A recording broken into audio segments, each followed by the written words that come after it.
Il y a quelque chose dans le sourire que ne saurait penser la philosophie française contemporaine. Voilà l'hypothèse que je vous propose ici de risquer. Deux étapes principales jalonneront la construction de cette hypothèse. La première étape concernera non pas le sourire, mais le deuxième terme convoqué dans cette hypothèse, la philosophie française contemporaine. Cette philosophie, je vous propose de l'appréhender à partir de deux auteurs dont il a déjà pas mal été question depuis hier, Lévinas et Deleuze.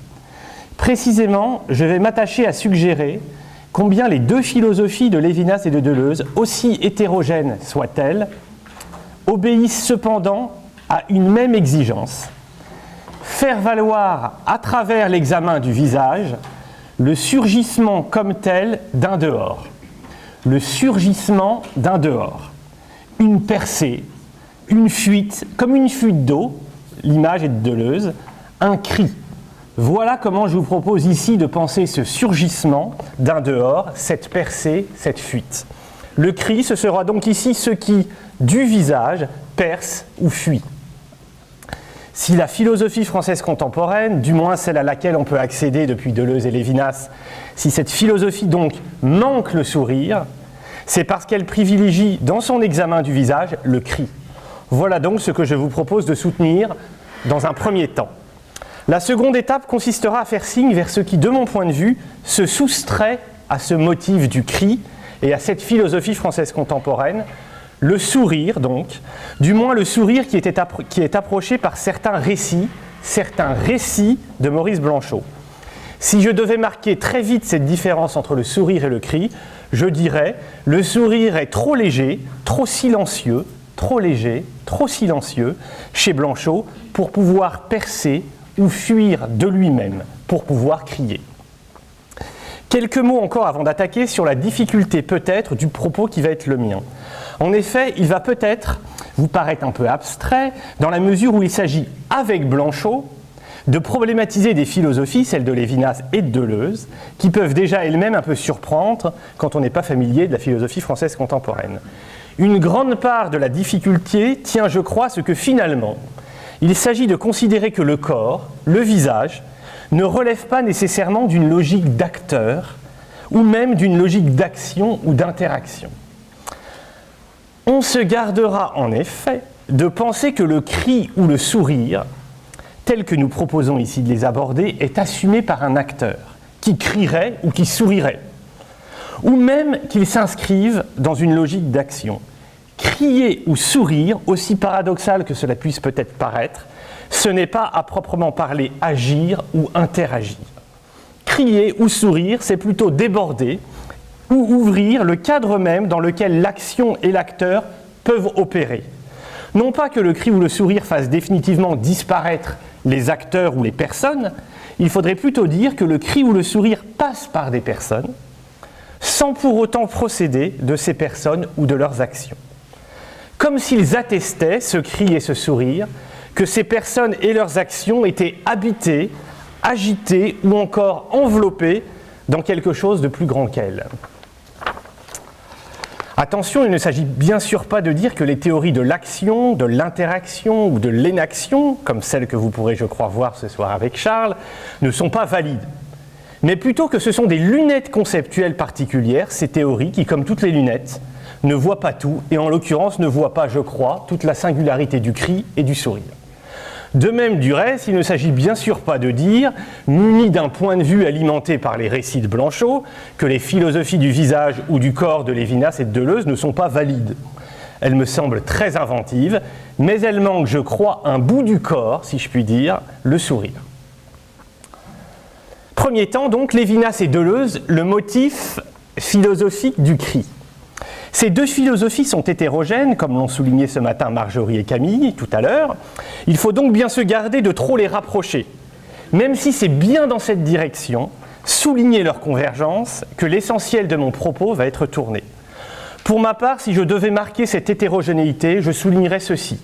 À la différence de la phénoménologie proposée par Lévinas, laquelle institue l'homme dans une situation particulière, le face-à-face avec autrui, puisque Lévinas l'institue l'homme comme réponse au visage et au cri d'autrui, À la différence donc de la phénoménologie de Lévinas, la philosophie deleuzienne, qui est une philosophie du mouvement, déborde toute situation et tout humanisme.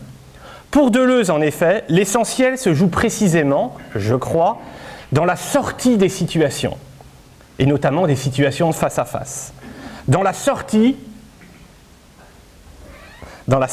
ou dans le débordement des territoires, Deleuze et Guattari écrivent « Jamais on n'ira assez loin dans la déterritorialisation. » Pour concrétiser quelque peu cette exigence de déterritorialisation propre à la philosophie de Deleuze, je vous inviterai volontiers à penser à une mer chaotique et à un radeau dessus. Deleuze utilise cette image à plusieurs reprises. L'essentiel pour Deleuze, c'est-à-dire la vie au sens de Deleuze, c'est le mouvement du radeau sur le chaos. De ce point de vue, deux écueils inverses sont à éviter. D'abord que le radeau se perde dans le chaos, s'il est nécessaire d'affronter le chaos, qui seul peut nourrir le mouvement vital du radeau, le radeau ne doit pas pour autant s'y dissoudre dans le chaos. Second écueil, inverse, que le radeau revienne sur Terre, s'immobilise ou bien se localise, par exemple dans un face-à-face de type lévinassien. Précision importante, qui accentue encore la différence avec la phénoménologie de Lévinas, ce mouvement excède tout homme, tout sujet, toujours localisé ou localisant. Le radeau, ce n'est pas un sujet ou un homme qui essaie de nager dans la mer. C'est plutôt une machine, un agencement qui peut, disons, embarquer de l'humain dans un mouvement chaotique. Mouvement qui est lui-même foncièrement inhumain ou impersonnel. La vie chez Deleuze n'est pas subordonnée aux vivants, aux personnes vivantes. Il faut plutôt dire qu'elle les embarque, les vivants, dans quelque chose de plus grand qu'eux. Et cet embarquement comme tel, précisément, peut être pensé comme cri. Si je devais condenser cette hétérogénéité entre Lévinas et Deleuze, lesquels sont positionnés du côté de la situation, Lévinas, ou du côté d'un mouvement non situé, Deleuze, du côté de l'humain, Lévinas, ou du côté de l'impersonnel, Deleuze, si je devais la condenser donc en deux formules, et en bricolant la formule de Descartes que vous connaissez et je pense donc je suis, je dirais bien qu'avec Lévinas, je réponds à autrui dans le face-à-face avec autrui, donc je suis, et qu'avec Deleuze, je suis emporté au-delà de tout face-à-face, dans un radeau agité, donc je ne suis plus. Et pourtant, en dépit de cette hétérogénéité incontestable, je vais m'attacher ici surtout à souligner la convergence assez profonde de ces deux pensées, à la fois convergentes et divergentes donc.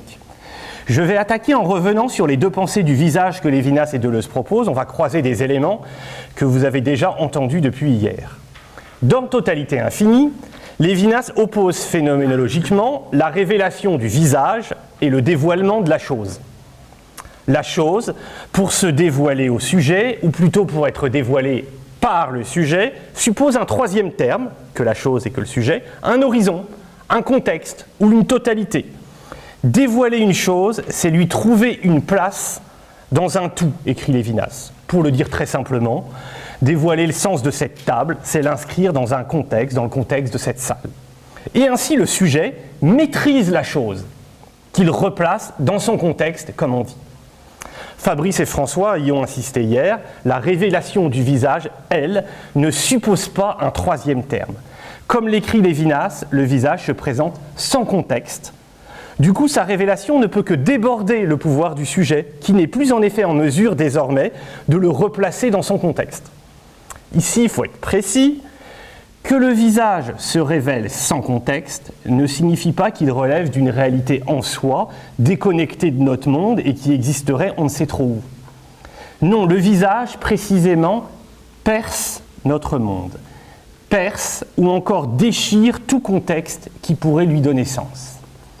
On pourrait ainsi multiplier les passages où Lévinas souligne que le visage participe encore du monde et de ses contextes, dans la mesure précisément où il les perce, où il les déborde, où il les défait, où il les détruit. C'est la mise en crise du phénomène dont parlait hier François. Par un côté, le visage est donc de l'ordre d'une chose. Et on pense ici à la forme du visage, à ses traits, à son organisation ou à son anatomie. Mais c'est là un côté seulement du visage, car ce qui définit précisément le visage, c'est qu'il déborde ce registre de la chose, registre dont il a encore besoin puisque précisément il le déborde ou le perce.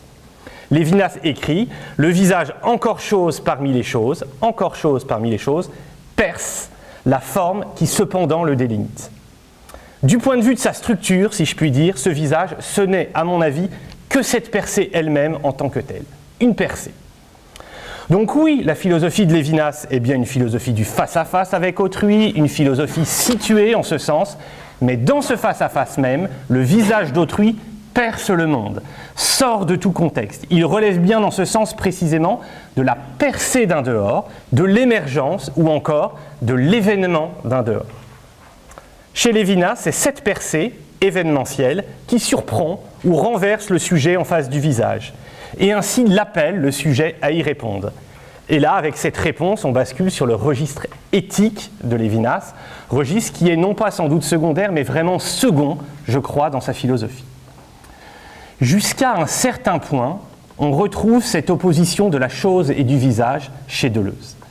Simplement, ce que Deleuze, ou Deleuze et Guattari appellent visage, est à rapprocher de la chose lévinassienne, et ce que Lévinas, lui, appelle visage, est à rapprocher du corps qui est valorisé par Deleuze, et que l'on pourrait appeler, je crois, un corps qui fuit. Je vais revenir sur cette formule. Un corps qui fuit. Deleuze oppose ainsi le corps comme visage, ou comme visagéifié, et le corps qui fuit, et qui ainsi défait tout visage au sens deleuzien. Ou encore, il oppose le corps territorialisé et le corps radeau. Ou encore, comme il le suggère dans une note, il oppose les yeux terrestres et les yeux maritimes. Les yeux terrestres et les yeux maritimes. Cette opposition deleuzienne peut donc être mise en parallèle avec l'opposition établie par Lévinas entre le corps comme chose et le corps comme visage. Tout d'abord, de même que la chose relève chez Lévinas d'un contexte ou d'un horizon, c'est notre troisième terme, le visage dénoncé par Deleuze est produit par autre chose que lui-même, ce qu'il appelle, dans le chapitre 7 qui était cité par Camille tout à l'heure, ce qu'il appelle une machine abstraite dont je ne vais pas questionner ici les ressorts. Bien sûr, on ne doit pas identifier l'horizon lévinassien dans lequel s'inscrit la chose et cette machine deleuzienne qui produit des corps et produit des visages. N'empêche que, dans les deux cas, nos deux auteurs dénoncent ainsi la manière dont le corps ou le visage peut être emprisonné. Dans une totalité, chez Lévinas, totalité et infinie, emprisonné dans une totalité chez Lévinas, dans une machine chez Deleuze. Dans les deux cas, cet emprisonnement désigne l'emprisonnement dans un certain régime de pouvoir. Deleuze considérant pour sa part que le corps ainsi emprisonné est comparable à un uniforme. Et on pense là, Camille, tu l'as suggéré tout à l'heure, à la manière dont Foucault a pensé le pouvoir comme discipline, comme disciplinarisation des corps, disciplinarisation qui fait donc penser à cette visagéification des corps chez Deleuze. Touchant cette critique du pouvoir comme visagéification, l'analyse deleuzienne d'un tic me semble éloquente. Qu'est-ce qu'un tic, écrit-il ? Un tic, c'est précisément la lutte toujours recommencer entre un trait de visagéité qui tente d'échapper à l'organisation souveraine du visage et le visage lui-même qui se referme sur ce trait, le ressaisit, lui barre sa ligne de fuite, lui réimpose son organisation. C'est ça un tic, selon Deleuze et Guattari. Dans les deux cas, avec Lévinas et Deleuze, il s'agit donc bien de faire valoir à travers une pensée du visage une libération, une sortie, une percée, une fuite de ce régime qui emprisonne. C'est là le point de rapprochement le plus important, me semble-t-il, entre les deux auteurs. Deleuze définit le corps qui fuit d'une manière très lévinassienne, selon la structure précisément d'une percée ou d'une défection. Il est remarquable en effet que dans ce chapitre 7 de Mille plateaux, Deleuze et Guattari utilisent pour penser le corps qui fuit les mêmes verbes ou les mêmes noms que Lévinas quand il décrit le visage. Défection, destruction, percée même. Deleuze utilisant aussi des termes de mouvement comme la fuite ou les lignes de fuite qui, eux, marquent l'écart avec Lévinas. Deleuze écrit par exemple « Oui, le visage a un grand avenir à condition d'être détruit, d'être défait. » On pourrait presque dire là à condition donc de devenir un visage au sens lévinassien. Au sens lévinassien, sauf à nouveau que cette destruction ou cette défection deleuzienne se fait selon la dimension du mouvement et non plus dans un face-à-face. Autre citation de Deleuze et de Guattari, « Si l'homme a un destin, vous voyez que les termes ne rigolent pas là, si l'homme a un destin, ce sera plutôt d'échapper au visage, de défaire le visage et les visagéifications. » On serait presque encore dans du Lévinas, mais on le quitte dans ce qui suit, où Deleuze ajoute « défaire le visage par d'étranges devenirs, qui feront que les traits de visagéité se soustraient enfin à l'organisation du visage, taches de rousseur qui filent à l'horizon, cheveux emportés par le vent. Le corps qui fuit deleuzien, ce sont ces taches de rousseur qui filent, ou qui fuient à l'horizon, ces cheveux emportés par le vent, et ainsi dévisagéifiés, désorganisés, déterritorialisés, embarqués sur un radeau. Ce corps qui fuit, cela ne veut donc pas dire un corps qui s'en va, tout en restant foncièrement identique à lui-même. Le corps qui fuit, ce serait plutôt ce que devient le corps quand, embarqué sur un radeau, soumis aux forces du mouvement, il n'obéit plus aux forces de territorialisation, d'organisation ou de visagéification. Faisons le point sur la convergence entre les deux auteurs. Elle se marque à deux niveaux. Le premier niveau, c'est celui que nous avons envisagé jusqu'à maintenant. Lévinas et Deleuze font tous deux valoir la structure même d'un dehors, obéissant ainsi à la pensée du dehors, identifiée dans les années 60 par Foucault, comme caractéristique de la pensée contemporaine.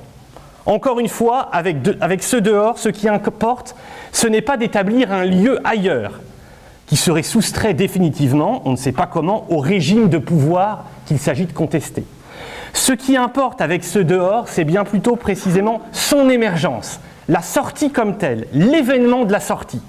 Ce qui importe, ce n'est pas d'aller ailleurs, dans un autre territoire, c'est de prendre la porte, c'est percer ou fuir.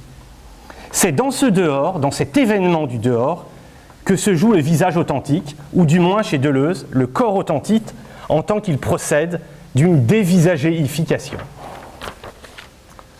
Je vous propose de considérer que dans les deux cas, s'atteste ainsi une philosophie du cri.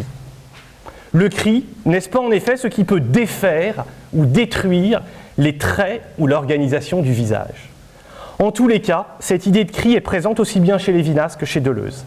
Elle traverse, je crois, l'œuvre de Lévinas dans la mesure où Lévinas décrit la percée du visage en mobilisant le registre à la fois de l'appel et de la sensibilité.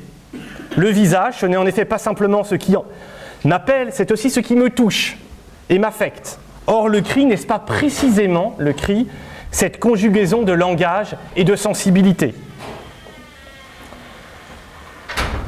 d'appel et d'affection. Touchant Deleuze, on envisagera tout à l'heure la manière dont il considère la peinture de Francis Bacon précisément comme une peinture du cri. Bref, que le visage soit ainsi considéré comme la percée même chez Lévinas, ou bien plutôt comme ce dont il faut fuir chez Deleuze, dans les deux cas s'annonce une philosophie du cri débordant ou défaisant un certain régime de pouvoir.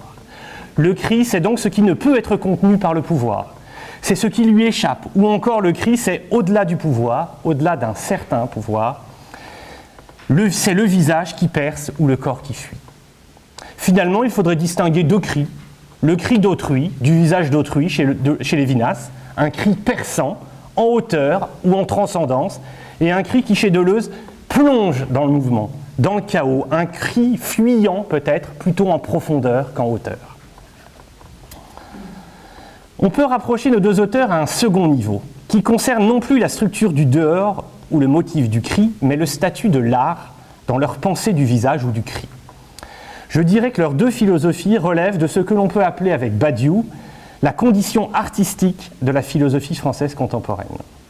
Condition artistique, il ne s'agit pas ici bien sûr d'indiquer que la philosophie contemporaine devient elle-même de l'art ou se résout dans l'art, mais plutôt qu'elle se déploie en résonance étroite avec certaines pratiques artistiques contemporaines, de la même manière, si l'on veut, que la philosophie de Descartes relevait d'une condition mathématique ou géométrique, et celle de Hegel d'une condition historique. Ce point, touchant la condition artistique des contemporains, n'est pas très dur à attester du côté de Deleuze, qui ne cesse de soutenir sa philosophie par la littérature anglo-saxonne, la référence à, j'ai oublié le poète Camille que tu citais tout à l'heure, Artaud, merci, le cinéma et la peinture, on va y revenir. Ce point est un peu plus délicat à établir du côté de Lévinas, dans la mesure où dans un article de 1948, La réalité et son ombre, Lévinas a sévèrement dénoncé les limites de l'art au regard de l'éthique du visage. Mais pour autant, il n'est pas très difficile, je crois, de montrer combien l'art agit bien chez lui comme une condition de sa pensée.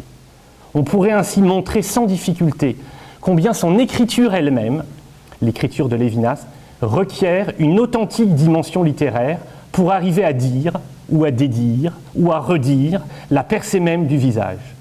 De ce point de vue, Lévinas répond bien à une caractéristique de l'écrivain soulignée par Deleuze lui-même, caractéristique de l'écrivain selon laquelle, je cite Deleuze, « l'écrivain tord le langage, le fend pour arracher le percept aux perceptions », c'est-à-dire en langage lévinassien, l'écrivain dédie le dit pour attester la percée même et le cri du visage, en tant qu'effectivement, cette percée et ce cri se refusent à toute perception.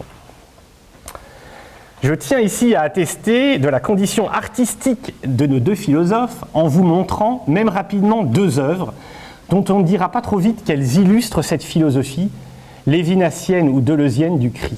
Parler d'illustration, ce serait en effet bien sûr trop les subordonner à un régime philosophique dont en soi elles ne relèvent pas. On dira plutôt que ces œuvres, disons, résonnent singulièrement avec cette philosophie du cri. Je remercie Christine et Serge ici présents qui m'ont permis d'exploiter ici ces deux images. La première œuvre est du sculpteur français Sacha Sosno. J'arrive à utiliser le PowerPoint, je pense.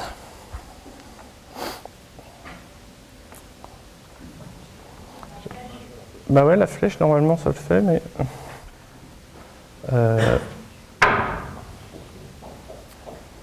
Attendez, je vais y arriver, je pense. Cléo. Ouais, ça le fait. Attends, je vais tenter un autre. Ah, j'arrive pas à sortir, là, du coup. Ça le fait, ça, ou pas, tu penses? Donc, il faut sortir.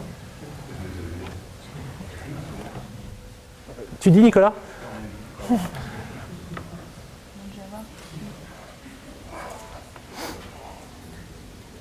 Ça a planté? Ouais. Donc il faut relancer? Ouais. Donc on va prendre. Et je fais. C'est pas ton ordinateur? Si, c'est mon ordinateur. Ah Non, d'habitude il plante pas, donc je fais. Bah, voilà, relance, tu peux pas relancer la. Non. Annuler, bah écoute. J'annule là? Annule, ouais. Et puis là, essaye de voir si ça marche. Non, toujours pas. Ah ouais, on redémarre? Redémarrer, ouais.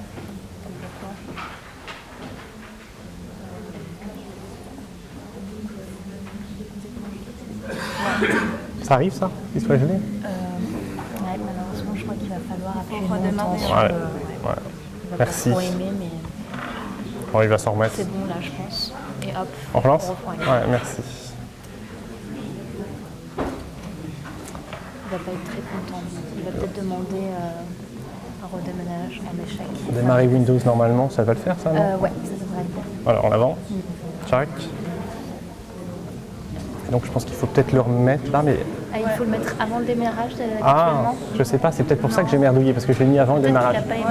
Ouais, Donc c'est ça, c'est vrai. moi je le mets après. En même temps, il a marché tout de suite. Donc, Ouais, et j'ai testé, il tournait bien, quand je l'ai mis, il tournait bien les pages. Il a ouais. gelé parce qu'il a pas...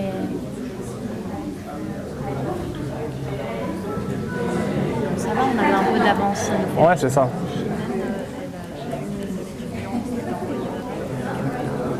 Je sais pas si je lui dis que c'est le dernier qu'on accepte. Ah, moi aussi, je trouve que c'est un peu... Je comprends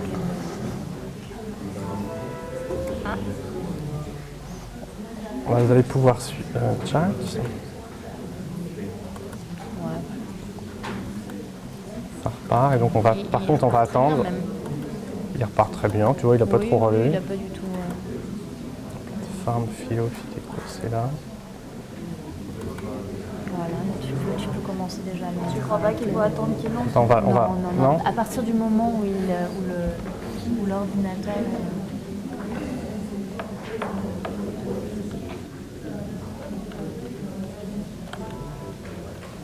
Alors, est-ce que ça le fait maintenant? Oui, parfait. Merci beaucoup. Ouais, on va le mettre au plat. Merci beaucoup. Donc, j'avais remercié Christine et Serge. La première œuvre est du sculpteur français Sacha Sosno, que vous voyez. Alors, je ne sais pas comment vous analyseriez spontanément cette œuvre. Françoise Armango a proposé de manière générale de rapprocher l'ensemble de l'œuvre de Sosno et la philosophie de Lévinas. Dans cette perspective, elle a relevé le concept d'oblitération, par lequel, je crois, Sosno définit une part de sa pratique. Oblitérer, c'est effacer, ou c'est cacher, effacer pour mieux montrer, cacher pour mieux montrer, selon la formule de Sosno. Et elle a mis explicitement en résonance ce concept d'oblitération ou d'effacement, revendiqué par Sosno, et la structure lévinassienne de percée du visage. Au début de son livre « De l'oblitération », consacré à Lévinas et à Sosno, elle cite ainsi cette phrase de Lévinas: « Autrui qui se manifeste dans le visage perce en quelque façon sa propre essence plastique. » Et elle ajoute qu'un tel texte atteste d'une, je cite, « stupéfiante prémonition philosophique de ce que peut signifier la pratique de l'oblitération par Sacha Sosno. » Oblitérer, effacer, comme sur cette sculpture, serait-ce percer au sens lévinassien. On pourrait peut-être aussi dire que ce serait fuir au sens deleuzien, comme le suggère le titre de l'œuvre, une tête aux 4 vents. Peut-on considérer que cette tête désigne une forme de radeau agité, ce que devient le visage quand il est emporté aux 4 vents? Des radeaux agités, en tous les cas, c'est bien ce que Deleuze propose de voir dans les peintures du peintre irlandais Francis Bacon, dans son livre « Francis Bacon, logique de la sensation ». Dans ce livre, Deleuze considère Bacon comme celui qui a peint le cri au sens où nous l'avons approché tout à l'heure, c'est-à-dire comme ce qui fuit de la visagéification. Deleuze écrit ainsi: « C'est donc un projet très spécial que Bacon poursuit en tant que portraitiste, défaire le visage. » Donc si l'on tient le point de vue de Deleuzien, la peinture que nous allons voir représente un cri ou un corps qui fuit, ce qu'il reste du corps quand il est emporté dans une mer agitée ou dit Deleuze, dans un monde devenu paquebot, comme il l'écrit dans ce livre. Voilà cette peinture.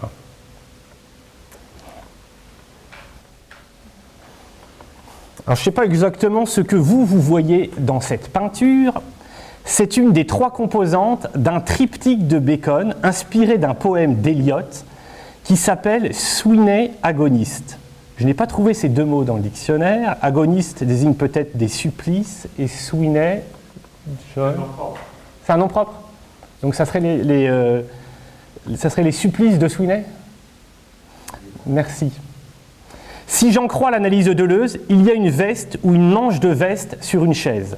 Et puis une section ronde par laquelle le corps qui portait la veste a disparu. C'est dissipé. C'est dissipé dans l'aplat au fond de la peinture. Bacon représenterait ainsi, toujours selon Deleuze, une bouche par laquelle passe le cri. C'est-à-dire une bouche qui n'est plus un organe dans un corps organisé, mais qui est, je cite Deleuze, le trou par lequel le corps tout entier s'échappe. Le trou par lequel le corps tout entier s'échappe. Et Deleuze ajoute, c'est ce que Bacon appelle le cri. Alors que signifie ce trou? Que veut dire que le corps s'y échappe? À vrai dire, je ne suis pas sûr ici d'être très à l'aise entre Bacon et Deleuze. Mais dans la lignée de l'analyse précédente, je dirais bien que Bacon nous représente ici, d'après Deleuze, un corps qui fuit. Et je préciserai que ce corps qui fuit, ce n'est pas exactement le corps qui s'échappe de la veste pour disparaître dans le fond de la toile. C'est plutôt ce qui reste du corps, cette veste donc, cette artère peut-être,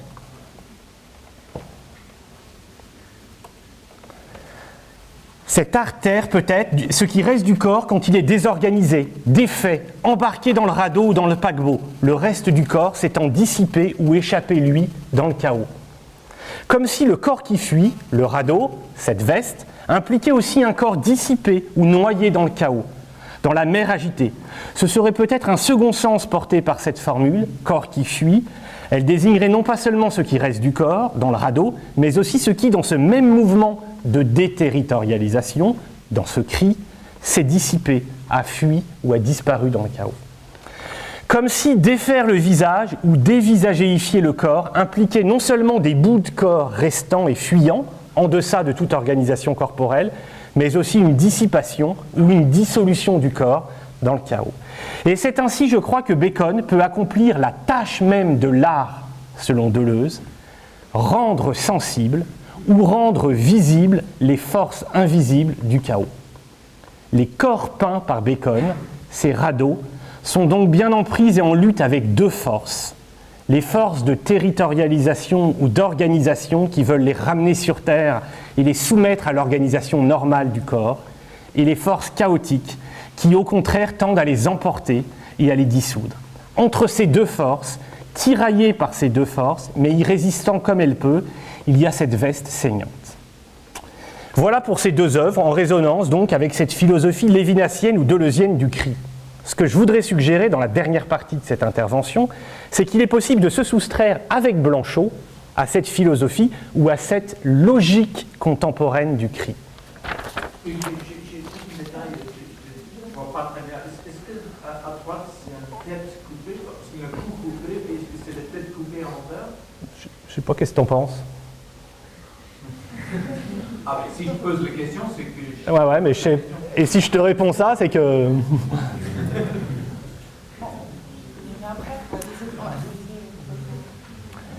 Je vais juste suggérer quelque chose, puisqu'on a ce transparent, c'est que l'analyse de Deleuze, en tout cas, c'est que le corps était dans la veste, et que par ce trou-là, là, cette section, je ne sais pas si c'est une tête ou pas, une partie du corps qui fuit s'est dissipée dans l'aplat au fond. Voilà, John. Non, il y a... Je crois pas qu'il y ait de coup. Maurice Blanchot, donc, dont la vie traverse... On pourra en discuter tout à l'heure, John, si tu veux, mais j'ai pas grand chose de plus à dire, à vrai dire. Maurice Blanchot, dont la vie traverse le XXe siècle, est un contemporain de Lévinas, surtout, mais aussi de Deleuze. Il s'est expliqué, si je puis dire, avec les deux. Quelques mots d'introduction à sa recherche. Tout d'abord, comme écrivain et comme théoricien dont on ne dira pas trop vite qu'il est philosophe, comme écrivain et comme théoricien, donc, Blanchot ne s'est intéressé qu'à une chose, l'écriture. Plus exactement, disons, à ce qui se joue pour un écrivain dans l'expérience ou dans l'épreuve de l'écriture. Et sa thèse dominante, peut-être un peu abstraite, c'est, je crois, que dans l'écriture, l'écrivain, je cite l'espace littéraire, passe du je au il. Selon Blanchot, en écrivant, l'écrivain cesse d'être un je, une personne qui raconterait sa petite affaire personnelle ou qui exercerait ses talents propres, car selon lui, écrire authentiquement, c'est entrer dans une dimension impersonnelle, dans un élément impersonnel, au sens presque d'un élément marin ou gazeux, un « il », ce pronom « il » marquant cette impersonnalité. Entrer dans un élément ou dans un dehors impersonnel, voilà donc ce qui essentiellement se joue dans l'écriture selon Blanchot. On retrouve donc chez Blanchot le motif du dehors comme tel. Écrire, c'est bien prendre la porte, entrer comme tel dans le dehors, ou encore, selon Blanchot, être attiré par le dehors. Et dans la mesure où cette entrée, ou cet attrait est impersonnel, Blanchot semble ici très proche de Deleuze. Et pourtant, cette entrée dans le dehors, qui relève d'un sourire, se soustrait à la logique contemporaine, en particulier deleuzienne, du cri. Voici un extrait qui fait signe, à mon sens, vers ce sourire irréductible à la philosophie française contemporaine. On est dans un récit de Blanchot, un récit au sens de Blanchot. Je regarde Serge au fond, c'est pas un récit narratif, celui qui ne m'accompagnait pas, c'est ce récit écrit dans les années 50. Et le narrateur de ce récit parle du sourire, celui sans doute de son compagnon dans le récit. À présent, c'était le tranquille sourire de personne, qui ne visait personne, et près duquel on ne pouvait séjourner près de soi. la présence de l'impersonnel, l'acquiescement à sa présence, la certitude évasive, immense et toute proche, qu'il n'y avait personne et que personne ne souriait. Ce qui pourtant s'exprimait par un sourire infini, fascinant, si tranquillement fascinant que je ne pouvais que le regarder calmement, dans le calme qui rayonnait de lui. Bon, ce type de texte, bien sûr, est de prime abord quelque peu déroutant. Et en fait, pas seulement de prime abord, de tels textes constituent de réelles énigmes, même, je crois, pour des gens qui connaissent bien Blanchot. Mais on peut, malgré tout, sur la base des éléments qui précèdent, amorcer une tentative d'analyse. Tout d'abord, on retrouve bien notre motif de l'entrée, ou encore de l'attrait, à travers ici le thème de la fascination, qui est central chez Blanchot. Que le sourire fascine, c'est là le signe qu'il désigne bien le point d'entrée, ou encore le point d'attrait, dans le dehors. Dehors qui est ici pensé comme calme, comme un espace calme, ou encore comme une lumière calme que le visage rayonne. Un autre jour, pourrait-on dire, aussi, dans lequel le sourire nous attire, attiré dans un autre jour. Ensuite, en nous attirant ainsi, le sourire, qui est décrit comme présence de l'impersonnel, ne désigne surtout pas le sourire de quelqu'un, d'une personne qui appellerait quelqu'un d'autre. On est au plus loin ici, semble-t-il, de Lévinas et du face-à-face avec autrui. Pour autant, on n'est pas non plus chez Deleuze, car cette fascination, pour être impersonnelle, est tranquille. Il est question de calme. Le sourire n'est pas celui repéré par Deleuze chez Bacon. Il n'est pas ballotté par une mer agitée qui menacerait de nous faire complètement disparaître. C'est là, à mon sens, la singularité essentielle de ce sourire. Cette singularité tient donc moins, me semble-t-il, à son impersonnalité, laquelle est déjà manifeste dans le cri deleuzien, qu'à la manière dont cette impersonnalité se refuse à la puissance d'un cri. Ce sourire blanchotien n'est pas un visage agité ou un visage se défaisant. Il apparaît porteur donc d'un rapport bien singulier. Certes, il se soustrait au régime du monde, au régime du corps organisé, si l'on veut. Il désigne précisément un dehors, une entrée dans un dehors qui fascine ou attire. Mais paradoxalement, le sourire ne saurait défaire ce régime du monde, dont il ne relève plus. Car ce sourire est tranquille, calme ou encore léger, comme Blanchot le dit ailleurs. Comment pourrait-il dès lors défaire, percer ou bien fuir ? Comme si le sourire sortait du monde, conformément au motif contemporain du dehors, mais sans disposer cependant, aussi étonnant que cela puisse peut-être paraître, de la force nécessaire pour le faire. Comme si le sourire était trop léger pour pouvoir encore transgresser, percer ou fuir le monde et ses régimes de pouvoir, trop tranquilles ou trop calmes pour pouvoir crier. Que peut donc bien signifier un tel sourire ? Pour achever cette présentation, je voudrais risquer l'idée selon laquelle ce sourire, c'est le sourire de l'enfance. Pas d'un enfant, de l'enfance. Peut-être allez-vous me demander d'où sort cette idée d'enfance. 3 éléments font signe vers cette idée. Premier élément, l'enfance est un thème pour ainsi dire quasi absent dans la philosophie française contemporaine. Et du point de vue de mon exigence, celle de soustraire la pensée au ressort de cette philosophie contemporaine, j'y vois un signe positif. Sur ce point, chez Lévinas, sur ce point de l'enfant, chez Lévinas, le propos dominant serait, je pense, de disqualifier le sourire et l'enfance. Comme dans ce passage de Totalité infinie où Lévinas critique l'enfance de celui qui n'est pas responsable, l'enfance de celui qui n'est pas encore un authentique sujet, un authentique adulte, c'est-à-dire l'enfance de celui qui ne répond pas encore à l'appel d'autrui, qui reste sourd à cet appel et qui ainsi reste dans le silence. Dans ce silence qui est aussi celui du sourire, en tant justement qu'un sourire n'appelle pas, ne crie pas. Et pourtant, tout au début de son parcours, avant la guerre, dans un texte appelé « De l'évasion », Lévinas avait valorisé l'enfance, en la rattachant à l'exigence justement d'évasion, c'est-à-dire déjà la structure de la percée ou du dehors, qui permet en effet l'évasion comme telle. L'évasion à l'époque de l'être, disait Lévinas. Lévinas indiquait alors en 1935 que l'impossibilité de l'évasion définit la notion même de sérieux et marque l'instant précis où l'enfance prend fin. L'impossibilité de l'évasion définit l'instant précis où l'enfance prend fin. Lévinas semblait bien ainsi nouer étroitement l'enfance, le contraire du sérieux, et l'exigence d'un dehors. S'évader, n'est-ce pas là en effet le moment même de l'enfance? Je suggérerais volontiers que dans la suite de son œuvre, marquée il est vrai par la guerre et la Shoah, Lévinas a chargé cette évasion, cette structure d'évasion, et l'a chargé de sérieux, de ce sérieux même qu'il tendait à critiquer en 1935, et qu'il l'a chargé ou rempli en lui donnant un sens éthique grave. Désormais, l'évasion, le dehors, c'est-à-dire le visage d'autrui, convoque le sujet à sa responsabilité. Mais sur la base même de ce geste lévinassien, ne peut-on établir une évasion, celle de l'enfance, qui n'aurait pas été ainsi remplie, chargée éthiquement? Une évasion qui tout au contraire serait légère, irresponsable, silencieuse. Deuxième élément faisant signe vers cette enfance, vers cette évasion comme enfance, dans l'espace littéraire de Blanchot, il y a un endroit seulement, mais un endroit important, où Blanchot parle explicitement de l'enfance. Il écrit alors « L'enfance est le moment de la fascination ».